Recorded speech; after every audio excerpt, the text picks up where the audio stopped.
Yeah, cue that music. Are you hyped? Listen, Panthers 360, we are live right now on the WPTV News YouTube page. Listen, comment, ask questions. We'll answer them live in this next couple of minutes and then some.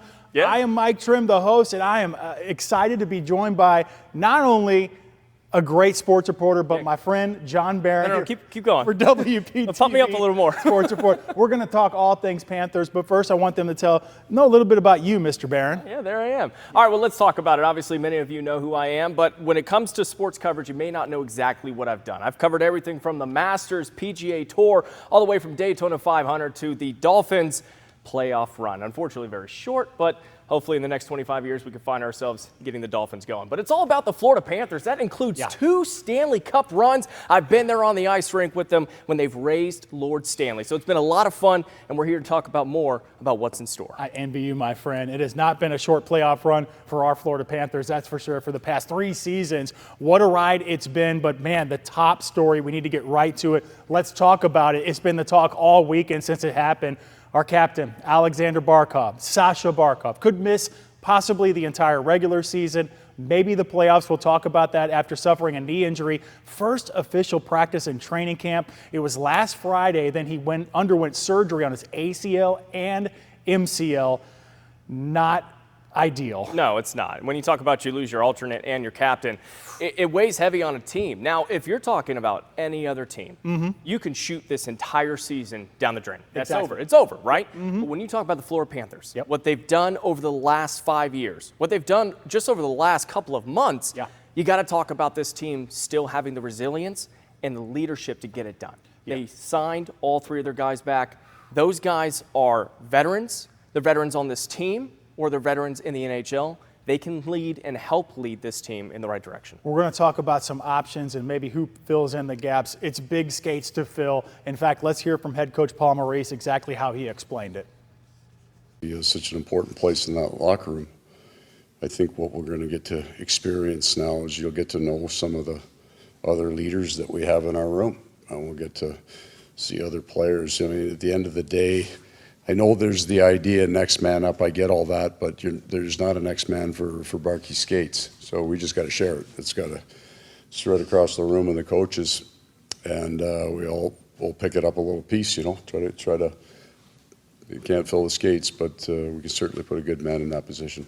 Yeah, he went on to say, and I love the way he put it, he's like, I'm having my sad day today. You guys can have yours tomorrow, then we get over it. Flip the script. Flip the script, okay? And when you talk about this injury specifically, and I want you on the YouTube page here at WPTV News and comment on this, give us your questions, exactly what was done for the surgery. It was ACL, it was the MCL surgery, the timeline, 7 to 9 months. Okay, coincidentally, 9 months away, that's going to be the playoffs. But Matthew Tkachuk already out as well, our alternate captain, one of the heartbeats of that locker room. Surgery on his torn abductor, expected to be out until at least December.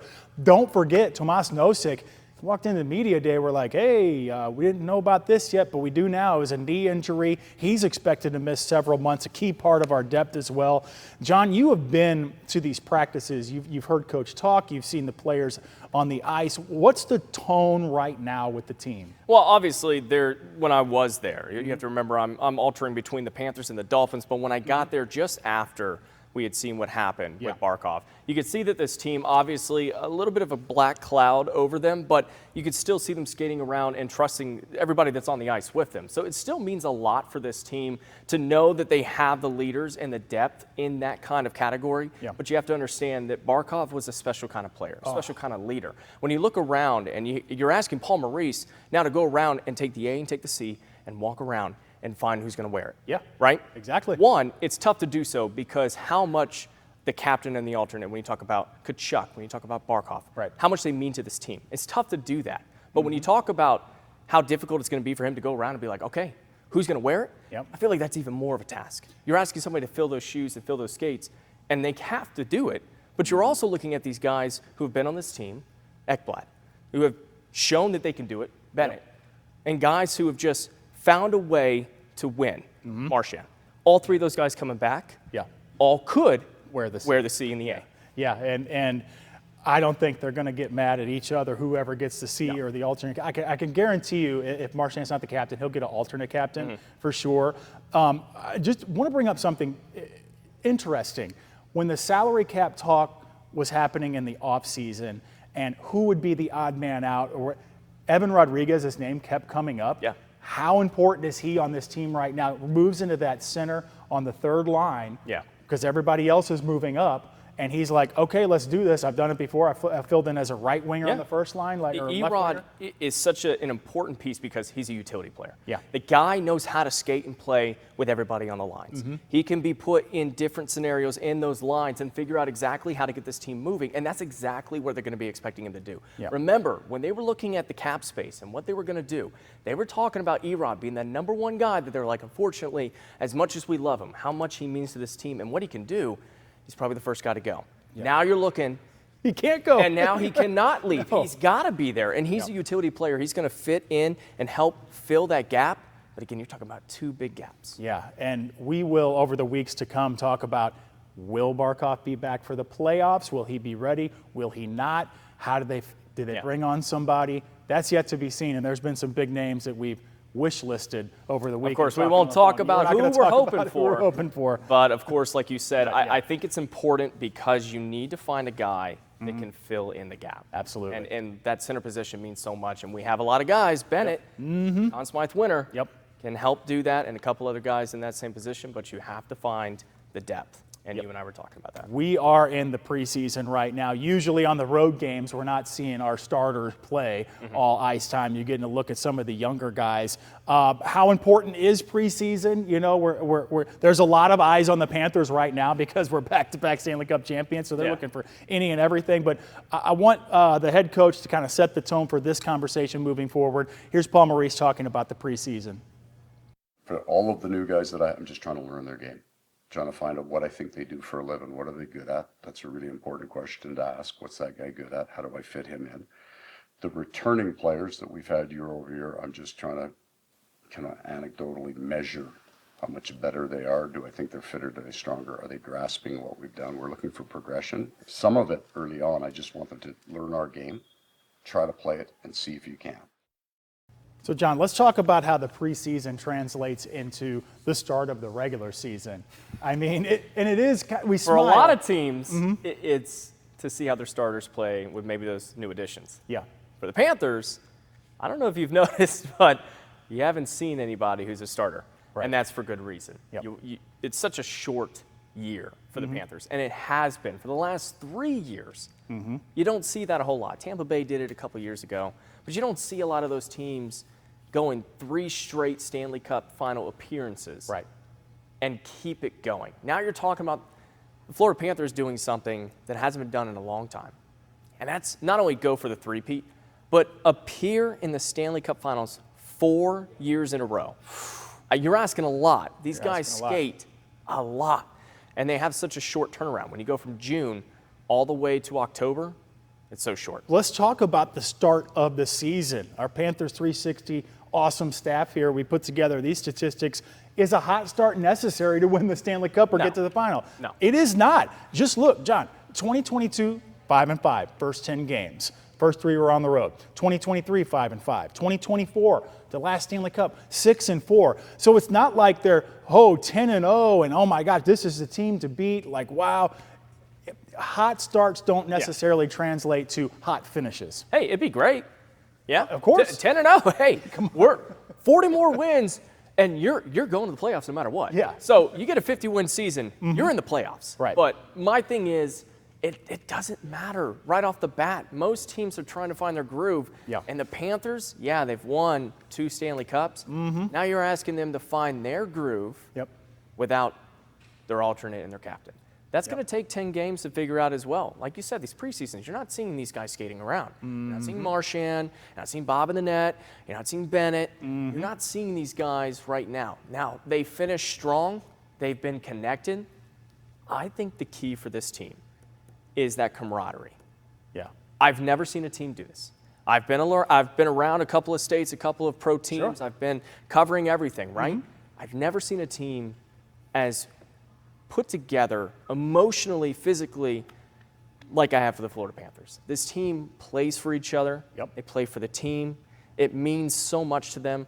I've never seen a connected team like this. Well, guess what? You know, when Bobrovsky's back there not letting any goals through, the other team can't win too much. And his backup, who will be cemented in, that's what we're going to talk about right now. Let's take a little walk, yeah, Johnny. let's venture on over. Why don't we? Let's explore the studio, shall we? And we're going to show you. I love what you've done with everything, Mike. Yeah, listen. A little over here. You like the colors? Okay, me too. Okay, Panthers 360. John, we're going to talk about the preseason game that really, really had someone shining, and his name is Daniil Tarasov, okay? We're going to bring up these highlights right here, as a matter of fact, on the screen. I'm going to play them through. Tarasov right here, right? Yeah. Okay. And can't miss him. We're coming, Baby Bobby. Has to be. Siberian Subway. And also, he looked up to his father. Yeah, Yep. yeah. There's a connection. Right We're going to talk about that in a second. But first, let's take a look at these saves. I mean, first of all, 47 saves against the Carolina Hurricanes. They were down 2-0 in this game. There you go. And we're talking about NHLers. Yeah. Like top-line guys, Ehlers. You have Jarvis scoring over there. Here's a breakaway. These were breakaway high-stress saves. And I was going to say, if you notice here in the red, these are guys who are hoping to make the team. Yeah. Tarasov has cemented himself as a serious backup. Yep. And could be a starter right now by the way he's playing anywhere else in the NHL. Yep. This man, I'm telling you, when Bob retires, he's going to be a goalie guru. Everybody that falls underneath Bob learns from him, learns his tendencies, how he warms up, what he does. This look like somebody to you? Yeah, watch this look like somebody to you? From side the to lateral side. movement right there by Tarasov, just stretching. Who does that Baby look like? Bobby. And that's what I'm saying. See, this is the thing I'm trying to say. Yep. Every time we've seen a goalie come in, learn from Bob, they go on to have a great career. Yep. We've seen it time and time again. Tarasov, do not be shocked if he comes in some time that the Panthers are already up big, comes in and plays his heart out. He's playing well, and we've seen it again and again. This is Jarvis, Aho. These are the guys that Carolina. A pest for the Florida Panthers in the playoffs. High-stress environment here. He was down 2 goals, and 47 out of 49 he stopped. And let me point this out. They won that game. By the way, they won that game. They won that game, and you saw Aho. And look at this. Listen, I mean, from Ehlers. side to side. You know what? First off, when they go across net, Yep. it's probably one of the most difficult saves for when you see them go up against the boards, cross from post to post to an open slap shot, and he saves it. That's what I'm talking about. It's got to be one of the more difficult, other than the fast breaks that we've seen. And here it is right here, going from goal to goal, just stretching out. And he's got the large frame. Yep. So he's able to kind of spread from post to post, and you see where he tucks from post to post with his legs to keep that sides as clear as day. It is hopefully elite. Hopefully that game and the preseason games to come, he's cemented himself, because he's going to have to play about at least 20 games in our primary backup within the season. I wanted to freeze it on Ehlers because Mackie Samoskevich said his welcome to the NHL moment was when he got pickpocketed by him up in Winnipeg. He's like, I'm going to make a great pass, and all of a sudden Ehlers, he's over at the other red line, and just, he's like, okay, I'm in the NHL right now. But listen, you talked about, and we both talked about, the connection between Daniil Tarasov and Sergei Bobrovsky. Sergei Bobrovsky looked up to Tarasov's father in the KHL. They're both from the same area, same hometown in Siberia, Russia. As a matter of fact, at Media Day, John, I spoke with and I asked Bobrovsky about that connection, what he thinks about it, and if he thinks Tarasov could, in fact, be the backup. Listen to this. You know, I follow his dad. He was my idol growing up, and now I play with my idol's son. You know, it's a unique situation, I wish him the best. I will help him to develop his career, and we'll work hard on our relationship, to develop that, to build that, and to help the team win. What's it been, 2 months? Yep. The Bobby effect is real. Yep. We've seen it, right? There's a couple of guys out there right now who are competing for starting jobs, if not have so, on other teams who have played underneath Bob. Yep. And have gone on to play well, if not at the top of their career. Yep. Bob is a guy, I promise you, is the goalie guru. You're going to watch Tarasov, and he's going to develop, and he's going to continue to be a problem. And I'm telling you, if the Florida Panthers can have him for a little longer, we could always have a viable goalie. Yep. And Bob is always trying to be the one true champion. One true, he's two-time true Two-time champion. true champion. Let's see if he can make it 3. Let's hopefully, and maybe that's a succession plan, and we would be happy for it. We're here for it. That's just one of the awesome storylines with this Panther team. There's so many. I mean, you could look at every player's storyline, but the storyline at the end of the Stanley Cup final last year, actually game 1 and 2, went up with a great group of guys north of the border to Edmonton for games 1 and 2. Tell everybody who it was, That would have Mike. been John Barron and me, and look at that, Leo Marchesani. Just 3 great guys, just 3 dudes having a good time outside Rogers just Place. pulling his weight. Leo, that was our photog up there. That's outside the Rogers Center. Yeah. And we were in enemy territory, but we had Panthers fans there, Cats fans, Aldo Zupaccini and his crew. Boy, that was really cool to see them. And we connected with the Florida Panthers fans because you guys are so great right there rinkside. Oh. And it was quite the moment. Yeah. As a matter of fact, and I believe we have some of those pictures where I actually smacked the glass. Yeah. Okay, at the exact same spot where that double overtime winner by Brad Marchand And we was got scored. the fans video that did that too. And we were. They yeah. showed it. I'm telling you what, though, it was such a special time because, first off, it was the first time that we've been able to go, for me at least, Yep. as a crew to go out of the country, get the chance to go over there in Edmonton. Quite cold in June, by the way. Yeah, not June in South Florida, might I add. Yeah, they told me that it gets to below 40 Yep. during the winters, which, It's not fun. what are you doing? Are you taking tunnel systems to I don't- get back to work, to home? I don't know what you're doing. All I can say is they love their hockey team. If Unbelievable. you live in Edmonton, Yeah. you watch the Oilers, and I get it. They love hockey because I'm not playing football in Edmonton. That's cold. Maybe for the CFL. Yeah, well, okay, but they play In the summer. rather cold weather when it gets to November. They're playing for the Grey Cup. Yep. But I mean, what a time though. Rogers Place was amazing. Let me tell you something. The center, gorgeous. They turned it into kind of like, I don't know if you know about the Atlanta Braves of the Battery. Yep. They made it its own community inside, and it's been a lot of fun to go out there. And when we got the chance to cover it, it was great when we got to split it 1-1 because we saw what it was like after game 1. They jumped up, and They that town turned the was entire hopping. city upside down. It was. So when we got that and split it 1-1, went back, Yep. it was a little quieter. The northernmost, and I walked around Edmonton, saw many places there. It's the northernmost NHL team, and like you said, it's still a little chilly in June. I had a Sub-Zero jacket on. Yep. when I would walk to the gym, which was great. They had a YMCA out there. I went out there and wake up at 6 a.m. and it's 45 degrees in June. Yeah. So I thought that was a little. Some food better than others. Nachos great. Pizza at the dive place. What not was so the good. one thing that stood out to you? Yeah. Hot dogs. You remember that? Yeah, at the They were everywhere. They were They were everywhere. everywhere. Everybody loved them. They made them. It was fantastic. So it was a lot of fun to go out there. It was a cool experience. Yeah, I'm already hoping we're not getting way too far in advance ahead of ourselves, but if there's another Stanley Cup run, hope to be part of that crew, pal. Yeah. I've already got the bag packed. Yeah, yeah, you do. Slap the bag with on its way to Edmonton, and I'm ready to go. It's all good. It might be a little dusty by the time we get there, but Or whoever's coming out of the West this year.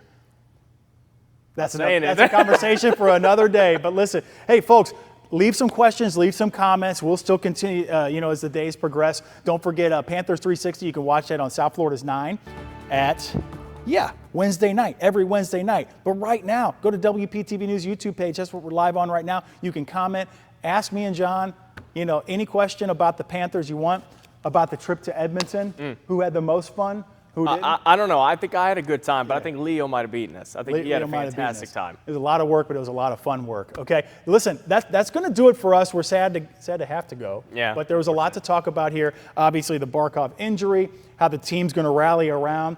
We both say, and listen, we're reporting with the Florida Panthers here. Yeah. But that team, the way it is right now, They can still make the still playoffs. make a long, deep run. They don't in the need to playoffs. fill in that position, but I think they'll have to just to have the depth. I think they will. But if they don't be shocked. I don't know what Bill Zito's got going on, but I know the man's a magician, so we're going to let him go ahead and work his magic. Here we go. Listen, we hope to see you out at the games this year. Panthers 360. Don't forget to watch it on South Florida's 9. I'm Mike Trim. That's John Barron. Listen, thanks for joining us, and we'll talk soon about Panthers hockey.